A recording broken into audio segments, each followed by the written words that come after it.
అఖిలప్రియ గారు ఆర్లగడ్డకు రావడం జరిగింది. చాలా రోజుల తర్వాత వచ్చి రాగానే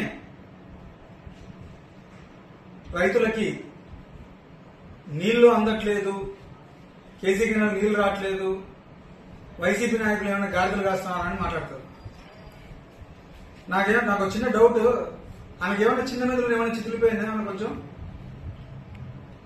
అధికారంలో ఉండేది ఎవరు? ఏం మాట్లాడితే నాకేమైనా పిచ్చి పట్టిందా? నువ్వు ఎమ్మెల్యే అయి ఉండి ఒక పక్క నువ్వే చెప్తున్నావు నీళ్లు రావట్లేదంటే ఎవరు తిరిగి పనికిరామంలో కింది లెక్క? నువ్వే కదా చేయాల్సింది. లక్షల లక్షల జీతాలు దొబ్బుతున్నారు, మళ్ళీ గాడిదలు గాడాక నువ్వా గాడిదలు కాసేది మేమా? మాకు అర్థం కావట్లా. నువ్వు చేయాల్సిన పని ఏంటి? ప్రజలకు నీళ్లు అందుతున్నాయా లేదా అనేది నీ పని. అది ఒక పక్క ఏమన్నా మాట్లాడితే అప్పుడే తొందర ఎందుకు, సంవత్సరం టైం ఇస్తే వాళ్ళు ఏదో చేస్తారు, ఎలగబెడతారని చెప్పి అంటున్నారు అందరూ. సరే కానీ మేము కూడా నోరు మూసుకున్నాం. నీకు ఆగట్లేదే, వచ్చి మా మీద పడుతున్నాం. వస్తారు ప్రెస్ మీట్లు పెడతాం అంటే ఇంకా వైసీపీ నాయకులు అంటే ఇప్పుడు ప్రెస్ మీట్ల ద్వారా ప్రజల మాటలు మేము వినిపించడం తప్ప ప్రతి ఒక్క దానికి నీ ఎంటబడి ఏదో ఒకటి గీకుతూ ఉండాలన్నా మేమేమన్నా? ఈ రోజు కూడా నీళ్ళు వచ్చినాయి నేను సంబరపడతాం. నీళ్ళు ఏడొచ్చినాయి తల్లి, నీ కంటికి నీళ్ళు ఏడ కనపడుతున్నాయి మాకు అర్థం కావట్లేదు. అడుగు నీళ్లు లేవు. ఒక పక్క సిరివేలలో రైతులు చుడుపో ఆత్మహత్య చేశారని అంటున్నారు. రోజు చూడండి ఎంతమంది రైతులు సిరివేలలో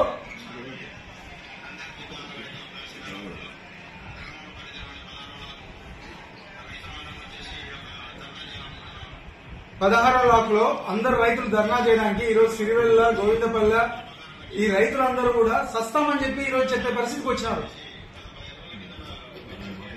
సరే ఇప్పుడు నువ్వు ఆర్లగడ్డలో ఉన్నావు కదా, మళ్ళీ గాడిదలు కాస్తున్నావు. వీళ్ళకి ఇన్ని సమస్యలు ఉంటే ప్రతి ఒక్క దానికి ఏదో ఒకటి క్రియేట్ చేయడం, బురద కలడం, పోవడం నువ్వు చేయాల్సిందేంది? ఈ రోజు నీ తమ్ముడు డైరెక్ట్ గా చెప్తున్నాడు అధికారులు పని చేయట్లేదు, నీళ్లు లేవు, గతి లేదని. ప్రభుత్వం పనికిమాల ప్రభుత్వము పని చేయట్లేదు, ఏం చేయట్లేదని డైరెక్ట్ గా మీరే చెప్తున్నారు.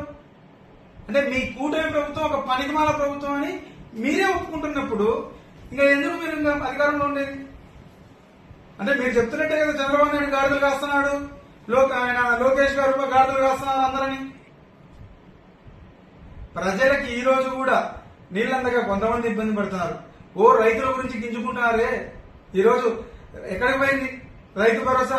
ఎక్కడికి పోయింది ఇన్పుట్ సబ్సిడీ? ఎక్కడికి పోయింది రైతులకు ఇన్సూరెన్స్? ఎక్కడికి పోయింది? గాడిదలు కాస్తున్నారా మీరు? మీ దరిద్రమైన పరిపాలన ఎలా ఉందో ఈరోజు ఆర్లగడ్డ ప్రజలను ఒకసారి వచ్చి అడగండి. మళ్ళీ మేమేదో నోరు మూసుకుని మా పనులు మేము చేసుకుంటుంటే గాడిదలు కాస్తున్నారు, యాడికి పోయారు వైసీపీ నాయకులను కూస్తావు? ఇది పద్ధతేనా? ఒక పక్క ఆర్లగడ్డలో చికెన్ సెంటర్లు చీ కొడుతున్నారు రాష్ట్రం అంతా. ఏడైనా పోయి భూమి అంటే తూ అంటున్నారు. ఏంద్రా మీరు 10 రూపాయలు చికెన్ కూడా తింటారా?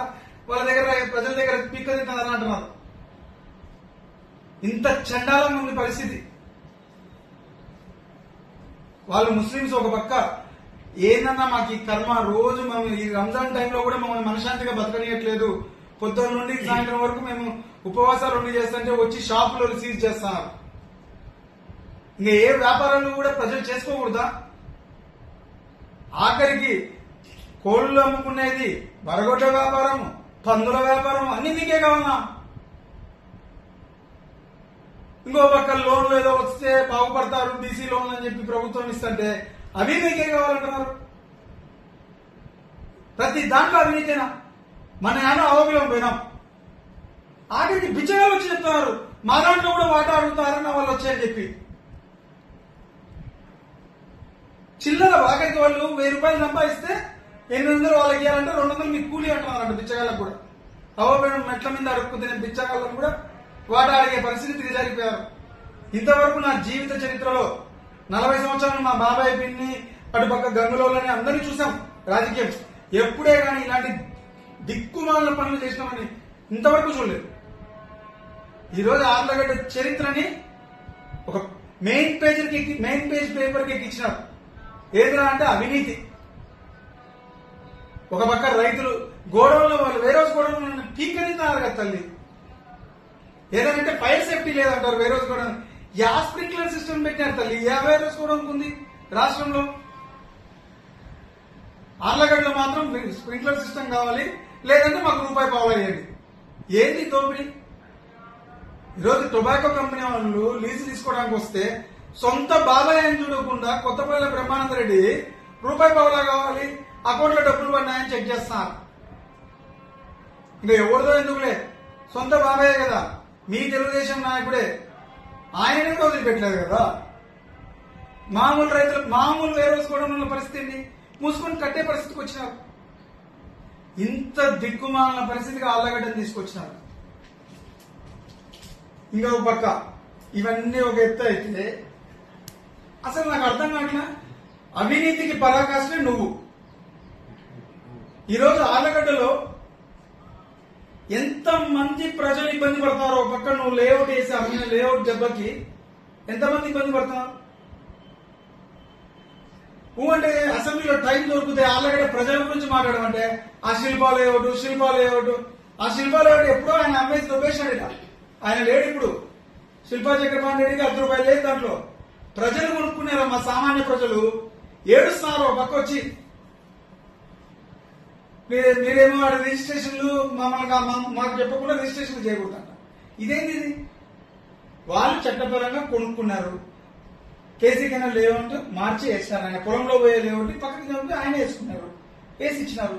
ఇంకా ప్రజల మీద కూడా ఎందుకు చేస్తున్నారు? సరే, శిల్పా లేఅవుట్ గురించి ఈ రోజు మాట్లాడుతున్నావే, గత 5 సంవత్సరాల్లో ఆయన లేఅవుట్ వేసి అమ్మేటప్పుడు ఎందుకు మాట్లాడలేదు?